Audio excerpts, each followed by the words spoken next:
Nagaanii fi ayyaanni gooftaa keenya Yesuus Kiristoos haalaaf bakka jirtanitti isiniif haa baay'atu kanan jedhu isin warri Waaqayyo dhugaadhaan amanattanii dhufaatii gooftaa keenya Yesuus Kiristoos abdiidhaan eeggattan araarri eegumsii fi ayyaanni isaa isiniif haa baay'atu jecha gamanumaan ergaa karaa yuutuubii kana darbuu hordofuun keessan yoo ta'e akkasumas ergichi fakkeenya gaarii namootaaf ni ta'a yookaan nama hubachiisa yoo ta'e subscribe, share, like, comment akka nuuf gootan isiniin jenna.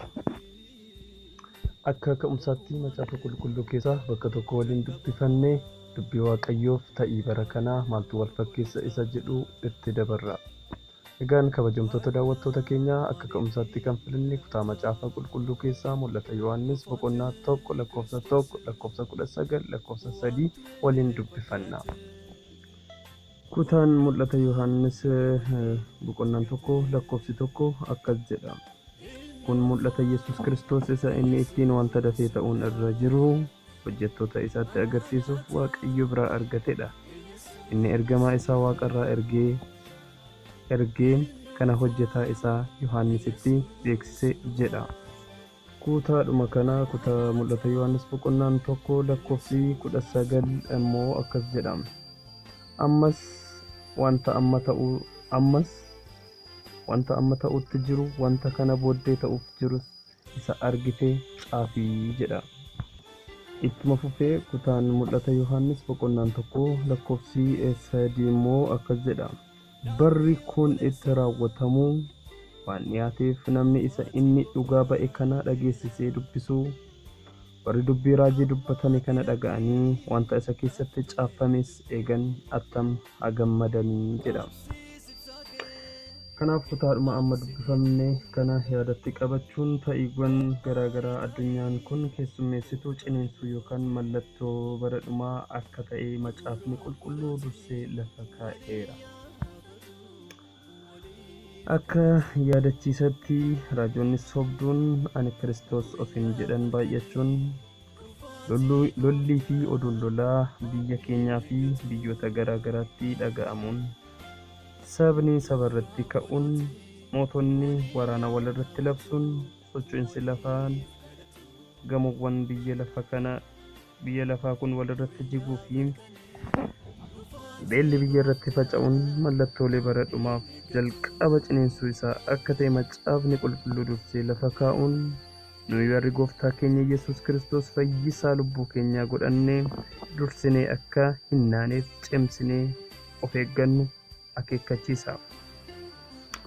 Kutaa macaafa qulqulluu Maarqos 13:5-9 waliin dubbifanna. Kutaan macaafa qulqulluu Maarqos 13 lakkoofsi 5 akkas jedha. Yesuus immoo homtinuu akka isin hin wallaalchifnetti akeekkadhaa. Baay'een ani Kiristoos jecha maqaa kootiin hin dhufu. Namoota baay'ee isin wallaalchisu. Lolaa fi oduu lolaa yommuu dhageessan hin na'inaa. Kan akkasii kun ta'uun irra jira. Kun garuu amma illee dhuma isaa miti. Sabni saba irratti mootummaanis mootummaa irratti hin ka'a. Socho'ii lafaa iddoo adda addaatti beellis hin ta'a. Wanti kun garuu jalqaba ciniinsuuti. Garuu of eeggadhaa. Isaanoo yaa'ii garaa garaatti dabarsanii isin hin kennu. Manneen sagadaa keessatti hirribamtu. Anaaf jettanii fuula abboota biyyaa fuula mootota duras hin dhaabattu. Kunis dhugaa isaanitti hin ba'aa jedhama. Gama biraatiin immoo kabajamtootaa fi daawwattoota keenyaa lagni Efraaxis guddichi goguun isaa waanuma macaafni qulqulluu jedhutu raawwatamaa jira. Ka'umsi laga guddicha Efraaxis biyya Turkii yoo ta'u, biyyoonni inni keessa darbu Turkii, Sooriyaa fi Iraaq yoo ta'u, bakki ga'umsi isaa ammoo Shaat al-Arab jedhama. Lagni kun dheerinni isaa akka qorattoonni lafa kaa'anitti kiiloomeetira 2800 yoo ta'u, ol ka'umsi isaa meetira 4500, saffisni giddugala yaa'insa isaa meetira per seekendii 818, bal'inni isaa meetira iskuweerii 765.81 kiiloomeetirii kan ta'u, goguun isaa toora miidiyaa saatalaayitii garaagaraa irraa gabaafamaa jira. Kanaaf macaafni qulqulluu waa'ee goguu laga kanaa hordofee wantoota ta'an tokko hafuuronni seexanaa milikkita garaagaraa mul'isan ka'uu isaatii, lola mootota guutummaa biyya lafaa, lola waaqayyoo isa guddicha kan qopheessu jedhee macaafni qulqulluu lafa kaa'eera. Mul'ata Yohaannis 16:12-4. Kutaan mul'ata Yohaannis boqonnaan 16 lakkoofsi 12-14 akkas jedha.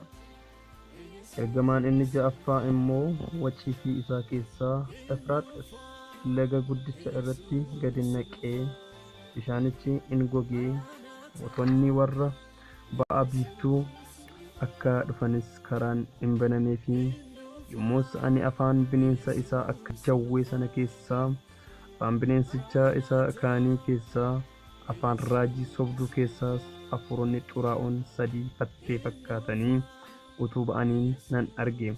Isaan hafuurota seexanaa warra milikkita garaagaraa argisiisanidha.